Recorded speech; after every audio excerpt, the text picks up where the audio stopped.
સુરત પુણા વિસ્તારની સમ્રાટ સોસાયટીમાં રહેતા રહીશો ઉપર એપાર્ટમેન્ટ નમી જવાની દહેશતને લઈ સુરત મ્યુનિસિપલ કોર્પોરેશન દ્વારા તેમને જબરદસ્તી રોડ પર ખસેડવામાં આવ્યા હોવાના ગંભીર આક્ષેપો કર્યા છે. રહીશોનો દાવો છે કે બિલ્ડિંગની સલામતીને લઈ કોઈ પુષ્ટિ કર્યા વિના એસએમસી અધિકારીઓએ તેમને અચાનક ખાલી કરવાનો હુકમ આપ્યો, જેમાં કેટલાક લોકોને રાતોરાત બહાર કાઢવામાં આવ્યા હતા. સુરત મહાનગરપાલિકા દબાણ શાખાએ ડ્રેનેજ લાઇન કામગીરી બાદ ઇમારત નમી જશે તેવા ભયથી રહીશોને જલ્દી બહાર કાઢ્યા. કેટલાકને કોમ્યુનિટીમાં શિફ્ટ કરાયા, જ્યારે અન્ય સગા સંબંધીઓ પાસે ગયા. કોઈ વરિષ્ઠ અધિકારી સ્થળે હાજર ન હતો. અશોક વાટિકાથી સહયોગ સોસાયટી તરફની ડ્રેનેજ લાઇન ખોદતી વખતે ખાડીના બીમ દૂર કરવાથી એક ભાગ બેસી ગયો હતો, જેથી ઇમારતને જોખમ ઊભું થયું. એસએમસી દ્વારા તાત્કાલિક પુરાણ કામ કરવામાં આવ્યું. રહીશો અનુસાર ગઈ કેટલીક રાત્રિઓથી બિલ્ડિંગની દિવાલોમાં દરારો અને માળખાકીય નબળાઈ જોવા મળી હતી, પરંતુ એસએમસીએ કોઈ તકનીકી તપાસ અથવા સલામતી ઓડિટ કર્યા વિના જ રહીશોને તાત્કાલિક મકાન છોડવાનું કહ્યું. કેટલાક પરિવારોને તેમના સામાન સાથે રોડ પર રાખવામાં આવ્યા, જ્યાં તેઓ હવે માનવીય સંકટની સ્થિતિમાં જીવન જીવી રહ્યાના આક્ષેપ કર્યા છે. સુરત પીસીબી પોલીસે 2004ના લીંબાયત ધાડા કેસમાં ફરાર યુપીના કુખ્યાત ગેંગસ્ટર સતીશ ગુપ્તાને મુંબઈથી ધરપકડ કરી. તેણે ઉમેશ પહેલવાન અને દીપક સિંહ બહેરા ગેંગ સાથે કામ કર્યું હતું અને પોલીસથી છુપાવવા માટે દિલ્હી મુંબઈમાં ટેક્સી ચલાવી હતી. ઉત્તર પ્રદેશનો કુખ્યાત ગેંગસ્ટર સતીશ બાબુલાલ ગુપ્તાને સુરત પ્રિવેન્શન ઓફ ક્રાઇમ બ્રાન્ચની ટીમે મુંબઈથી ધરપકડ કરી છે.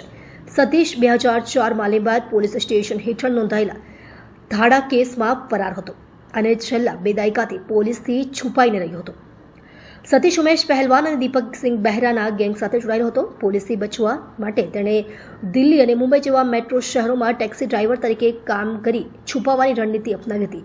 પીસીબીની ગુપ્ત માહિતીના આધારે સતીશ મુંબઈના થાણે ગોડબંદર રોડ પર રહેતો હતો, જ્યાંથી તેને ગ્રેફતાર કરવામાં આવ્યો. પૂછપરછ દરમિયાન સતીશે કબૂલ્યું કે તેણે 2004માં મુજીબુર રહેમાન નામના બીજા આરોપીને 4 તમંચા, 2 રિવોલ્વર અને 23 કારતીસ સપ્લાય કર્યા હતા. આ હથિયારોનો ઉપયોગ સુરતના એક વેપારીને લૂંટવા માટે થઈ શકે તેમ હતું, પરંતુ પોલીસે શેખને ગિરફ્તાર કરી લીધો હતો. સતીશ હથિયાર પૂરા પાડવા બદલ ગુનામાં મુખ્ય ભૂમિકા ભજવી હોવાથી તે લાંબા સમયથી વોન્ટેડ લિસ્ટમાં હતો. સુરત પીસીબી હવે સતીશના ગુજરાત યુપી ગેંગ નેટવર્ક અને અન્ય ગુનાઓમાં સંડોવાયેલા લોકો પર તપાસ કરી રહી છે.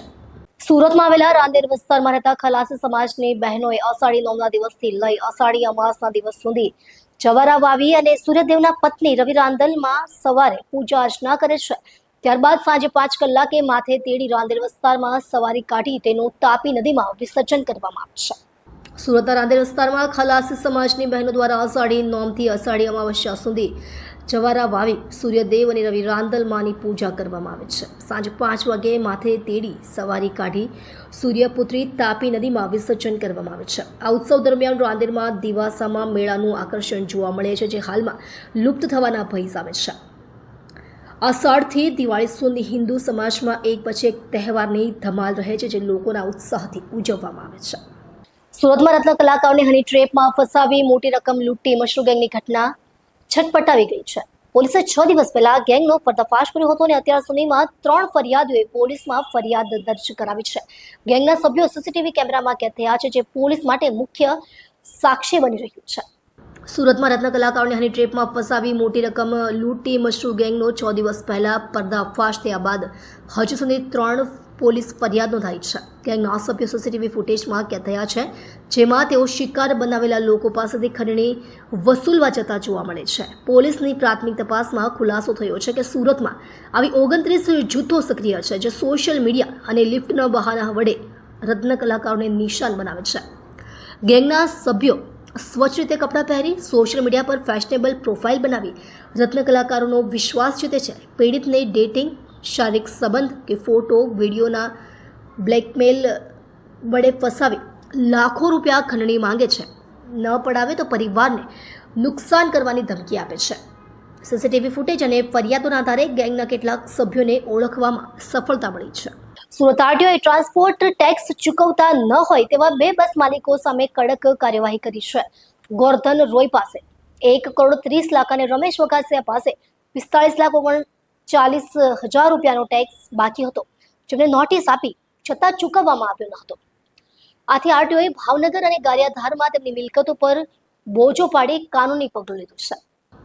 ગુજરાતમાં પ્રથમ વખત આરટીઓની સૌથી મોટી કાર્યવાહી કરાઈ છે. સુરત આરટીઓનો ટેક્સ નહીં ભરનાર બસ માલિકો સામે મોટી કાર્યવાહી કરવામાં આવી છે.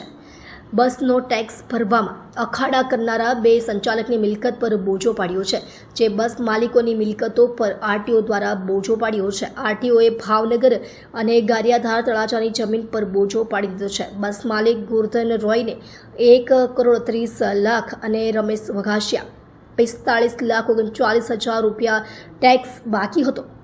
અનેકવાર નોટિસ આપવા છતાં આરટીઓનો ટેક્સ ભરતા હતા નહીં. આખરે આરટીઓએ માલિકીની જમીન પર બોજો પાડી કડક કાર્યવાહી કરી હતી. માન્ય કમિશનર સાહેબની સૂચનાથી આરટીઓ સુરત અને એના ઇન્સ્પેક્ટરશ્રીની તમામ ટીમ દ્વારા જે કોઈ વાહનોના માલિકો છે, ખાનગી વાહન માલિકો અને ટેક્સ જેમના બાકી છે એવી કોમર્શિયલ વ્હીકલમાં પ્રવૃત્તિ કરી રહ્યા છે એ તમામની સામે ટેક્સ ડિફોલ્ટરની કાર્યવાહી કરવાની હાલમાં ચાલુ છે. જે લોકોનો ટેક્સ ભરવાનો બાકી છે એ લોકોને અમારી વિવિધ ઇન્સ્પેક્ટરોની લગભગ 13 જેટલી ટીમો અત્યારે કાર્યરત છે અને એ ટીમો દ્વારા ટેક્સ ભરવાનો બાકી હોય તેને ડિટેન કરવાની કાર્યવાહી હાલમાં ચાલુમાં છે. આ દરમિયાન ઘણા બધા ટેક્સ ડિફોલ્ટર દ્વારા ટેક્સની રકમ ભરવામાં પણ આવી છે અને જે લોકો ટેક્સની રકમ નથી ભરી રહ્યા અથવા સરકારશ્રીના નાણાં જેના ભરવાના બાકી છે એ તમામની સામે નિયમ અનુસારની કાર્યવાહી કરી રેવન્યુ રાહે વસૂલાત કરવા માટે અત્રેથી રેવન્યુ ઓફિસર દ્વારા એના જે તે મિલકત છે આખા ગુજરાતમાં એની શોધી અને એની પર બોજો પાડવાની કાર્યવાહી હાલમાં ચાલુમાં છે. એ દરમિયાનમાં વિવિધ બે એવા ઈસમો સામે એના જે કોઈ સરકારી નાણાં છે વસૂલાત માટેની મુદ્દલ અને જો સમયસર એ ભરવામાં નહીં આવે તેમના વ્યાજ સહિતની વસૂલાત કરવા માટેની કાર્યવાહી અત્યારેથી ચાલુ છે અને એ બાબતમાં એમની જે કોઈ પ્રોપર્ટી છે એનામાં શોધખોળ કરી અને પ્રોપર્ટીમાં બોજો દાખલ કરવામાં આવેલ છે.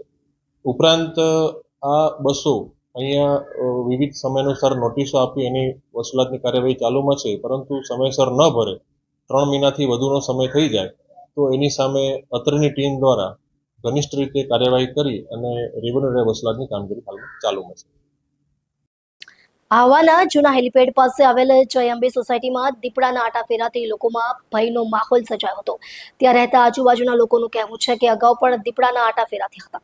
વધુમાં સોશિયલ મીડિયામાં ફેસબુકમાં પોતાના ઘરે સીસીટીવીના વિડીયો વાયરલ કરનારને ત્યાં જ રહીશને ટેલિફોનિક જાણકારી મેળવી અને એમણે જણાવ્યું કે થોડા દિવસો અગાઉ પણ દીપડો દેખાયો હતો, એ બીજો હતો. 2 દીપડા હોવાની આશંકા વ્યક્ત કરી હતી.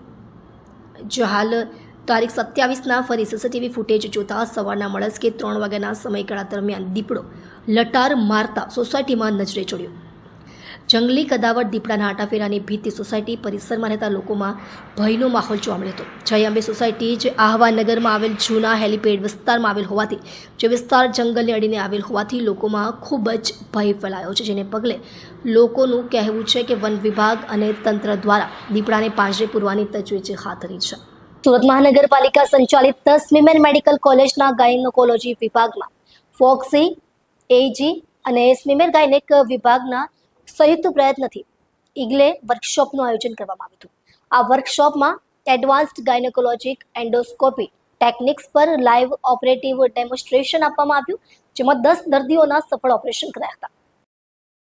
Doctor Rohan Krishnakumar, doctor Richa Pal, doctor એજર્સ, doctor Mohil Patel, doctor Sejal Nayak, doctor Ashwin Vachhani જેવા નામાંકિત ડોક્ટરો દ્વારા ટ્રેનિંગ આપવામાં આવી હતી. 50+ પીજી વિદ્યાર્થીઓ અને ફેકલ્ટી સભ્યોએ લાઈવ ઓપરેશન્સ અને સેમિનારમાં ભાગ લીધો હતો. સુરત મહાનગરપાલિકા સ્મીમેર ડીન ડોક્ટર દીપક હોવાલે, સુપ્રિન્ટેન્ડન્ટ શ્રી જીતેન્દ્ર દર્શન અને એનેસ્થેસિયા વિભાગના હેડ ડોક્ટર માલતી પંડ્યાના સહયોગથી આ કાર્યક્રમ સફળ બન્યો હતો.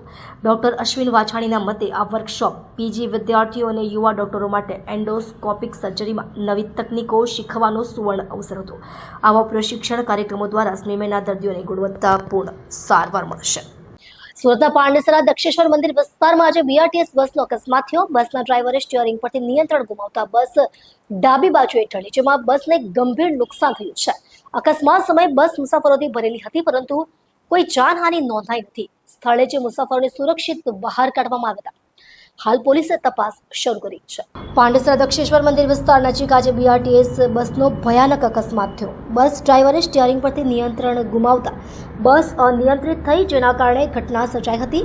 એ અકસ્માતમાં કોઈ જાનહાનિ થઈ નથી, પરંતુ બસને ભારે નુકસાન થયું છે. અકસ્માત સમયે બસ મુસાફરોથી ભરેલી હતી. સ્થાનિક પોલીસ અને એમ્બ્યુલન્સ તાત્કાલિક ઘટનાસ્થળે પહોંચી, જ્યાં તમામ મુસાફરોને સુરક્ષિત રીતે બહાર કાઢવામાં આવ્યા હતા. હાલ પોલીસ તપાસ ચાલી રહી છે. સુરત વિપ્લવ વિસ્તારમાં ગઈકાલે સવારે સીઆઈએસએફના જવાન પર ચપ્પુ વડે જીવલેણ હુમલો કર્યો હતો. ખૂનની કોશિશ અને લૂંટના પ્રયાસ મામલે ઉમરા પોલીસે ગણતરીના કલાકોમાં આરોપીને ઝડપી પાડી વધુ તપાસ હાથ ધરી છે.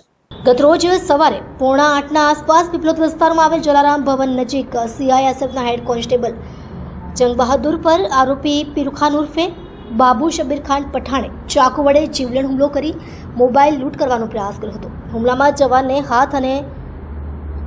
હાથ નીચે ઈજા થઈ હતી. જોકે પોતાનો બચાવ કરતા જવાને આરોપી પાસેથી ચાકુ અને મોબાઈલ પરત લીધો હતો. આ ઘટનાની વિગતો મળતા જ ઉમરા પોલીસે તાત્કાલિક કાર્યવાહી કરી આરોપીને પકડી પાડી ગુનાની નોંધણી કરી. આરોપી અગાઉ પણ ગુનામાં સંડોવાયેલ હોવાનું સામે આવ્યું છે. પોલીસે વધુ તપાસ હાથ ધરી છે.